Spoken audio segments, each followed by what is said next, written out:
साई नमो नमः। श्री साई नमो नमः। दोस्तों, आज हम बात करने वाले हैं साईं बाबा कौन थे, साईं बाबा का असली नाम क्या था, साईं बाबा हिंदू थे या फिर मुस्लिम।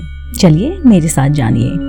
दोस्तों, कहानी शुरू करने से पहले मैं आप सभी से जानना चाहती हूँ कि क्या आप मेरे चैनल पर नए हैं। अगर हाँ, तो आप मेरे चैनल आध्यात्मिक कहानियों को तुरंत से सब्सक्राइब कर लीजिए, क्योंकि ऐसे ही धार्मिक कहानी हम अपने चैनल द्वारा आप तक साझा करते हैं। मेरे साथ कहानी शुरू करने से पहले बोलिए ओम साई राम। साईं बाबा को हिंदू एक भगवान की तरह पूजते हैं और आजकल हर जगह आपको साईं बाबा का मंदिर मिल जाएगा और लगभग सभी घरों में भी साईं बाबा की मूर्ति आपको मिल जाएगी। हिंदू हर किसी संत एवं प्रख्यात व्यक्ति को पूजने लगता है बिना उसके बारे में जाने। हिंदू मस्जिद भी जाएगा, चर्च भी जाएगा और हर किसी प्रभावकारी व्यक्ति को पूजने लगेगा, क्योंकि हमारा हिंदू समाज बहुत ही उदारवादी है और यहाँ हर किसी को अपने हिसाब से भक्ति करने का भी अधिकार है। आपने सुना होगा कि कई जगह प्रख्यात अभिनेता का मंदिर बना है, या कोई गांधी जी को भी पूजता है, या आजकल बहुत से बाबाओं को भगवान का दर्जा दे दिया गया है और लोग उसकी पूजा भी करते हैं। इन्हीं सब का फायदा उठाते हुए अनधर्म के लोगों ने बहुत ही आसानी से कुछ लोगों को भगवान के रूप में हिंदुओं के बीच स्थापित कर दिया, जैसे साईं बाबा। हिंदू धर्म में लोगों को भ्रमित करने एवं ईश्वर से विश्वास उठाने को, या फिर कहें पाखंड, सदियों से किया जा रहा है। लोगों को विश्वास दिलाया जाता है कि अगर शिव जी या फिर राम जी की पूजा करने से फायदा ना हो रहा हो तो भला बाबा या साईं बाबा की पूजा कर लो, फायदा मिलेगा। और मूर्ख हिंदू इन सब चक्करों में पड़कर नए नए भगवान बनाते जा रहे हैं। कई साईं बाबा तो कभी आशा राम, तो कभी राम रहीम, तो कभी निर्मल बाबा। ना जाने कितने ढोंगियों को हमने भगवान का दर्जा दे रखा है, अपने घर एवं मंदिर में स्थान दे रखा है, और बाद में जब किसी बाबा का कांड खुलता है तो बदनामी उस बाबा की नहीं बल्कि हिंदू धर्म की होती है। हमारे धर्म में ये कहा गया है कि सज्जन है, संत है या फिर एक अच्छा इंसान, उसका सम्मान करो। लेकिन हम लोगों ने अपने फायदे एवं अंधविश्वास के चक्कर में उन सबको भगवान का दर्जा दे दिया है। साईं बाबा हिंदू हैं या मुस्लिम, चलिए जानते हैं। साईं बाबा को हम बिना कुछ जाने समझे पूजते हैं, लेकिन क्या आपको पता है साईं बाबा हिंदू हैं या मुस्लिम? साईं बाबा एक मुस्लिम थे। साईं शब्द फारसी का है जिसका अर्थ होता है संत। उस समय भारत के पाकिस्तानी हिस्से में मुस्लिम संत के लिए साईं शब्द का प्रयोग किया करते थे। शिरडी में जिस मंदिर में साईं जाकर रुके, वहाँ के पुजारियों ने उनको साईं कहा, क्योंकि देखने में वो एक मुस्लिम फकीर लगे। कोई भी हिंदू संत माथे पर कफन जैसा कपड़ा नहीं पहनता, सिर्फ और सिर्फ मुस्लिम फकीर ही ऐसा कपड़ा बांधते हैं। हिंदू धर्म में तो सर पर सफेद कपड़ा बांधना वर्जित है और साईं बाबा हमेशा सर पर सफेद कपड़ा बांधे रहते थे, जो कि मुस्लिम फकीर की एक निशानी है।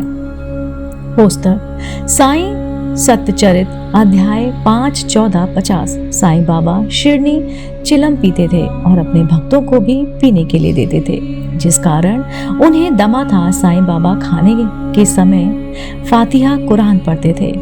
साईं बाबा ने रहने के लिए मस्जिद का ही चयन क्यों किया, जबकि शिरनी में और भी जगह थी, या वो नीम के पेड़ के नीचे कुटिया बनाकर भी रह सकते थे, या किसी मंदिर में, जबकि भारत में मंदिर में रहना बहुत ही आसान है। साईं ने कभी भी नहीं कहा कि सबका मालिक एक है।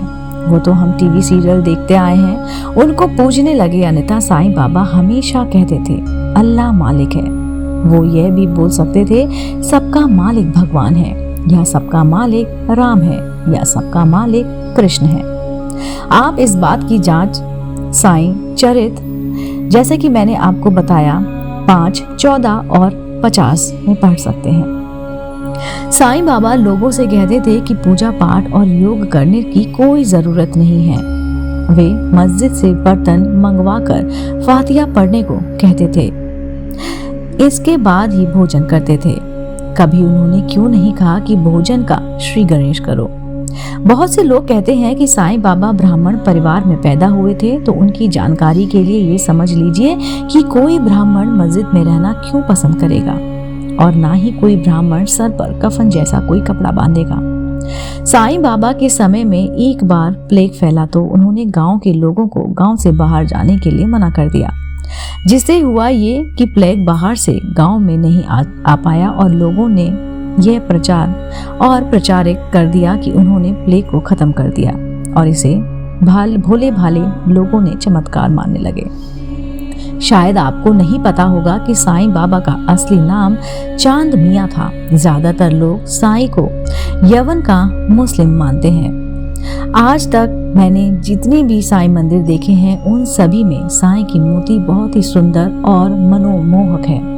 असल में एक पूरी योजना के साथ झूठ का प्रचार करके साईं को मंदिरों में बैठाने का प्रचंड 1992 में श्री राम जन्मभूमि के बाद शुरू हुआ, जिसका उद्देश्य था राम के नाम पर उग्र हो चुके हिंदुओं के जोश को ठंडा करके एक ऐसा विकल्प देना जिसके पीछे भागकर हिंदू राम को भूल जाएगा। आज जितने देश में राम मंदिर हैं, उतनी ही साईं मस्जिद रूप में मंदिर बन चुके हैं। हर राम मंदिर में राम जी के साथ साईं नाम का अधर्म बैठा हुआ है। अधिकतर साईं के मंदिर में 1980 के बाद ही बने हैं। तब इस्लामिक संगठनों द्वारा साईं के प्रचार के लिए बहुत अधिक धन लगाया गया।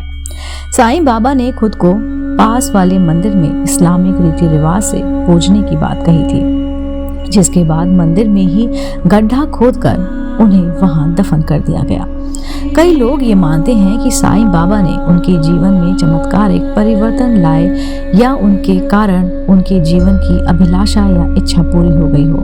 कई बार जीवन में ऐसा होता है कि हम मन में से ही जो काम करते हैं या जिसकी अभिलाषा करते हैं, वो हमारे जीवन में हो जाती है, और हम इसे किसी बाबा का चमत्कार मान लेते हैं। किसी भी इंसान को ईश्वर का दर्जा ना दें, और अगर उसके कर्म अच्छे हैं तो आप उसको एक सज्जन या फिर संत पुरुष मान सकते हैं, उसका सम्मान कर सकते हैं, लेकिन किसी भी इंसान की पूजा करने, उसे भगवान का दर्जा देकर अपने धर्म का अपमान ना करें। जय श्री राम।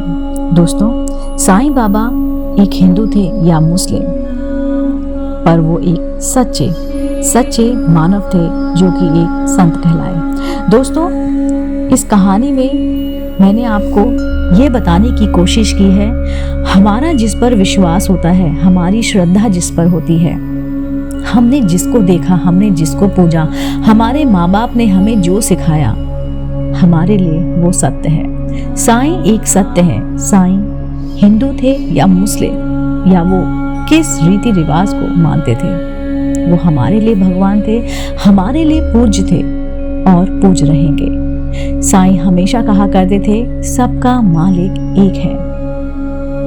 दोस्तों, अगर आपको ये कहानी पसंद आई हो तो आप मेरे चैनल आध्यात्मिक कहानियों को तुरंत से सब्सक्राइब कर लीजिए। मैं आपको जल्दी ही मिलती हूँ नई रोचक कहानी के साथ। आप देख रहे थे आपका अपना पसंदीदा YouTube चैनल आध्यात्मिक कहानियाँ।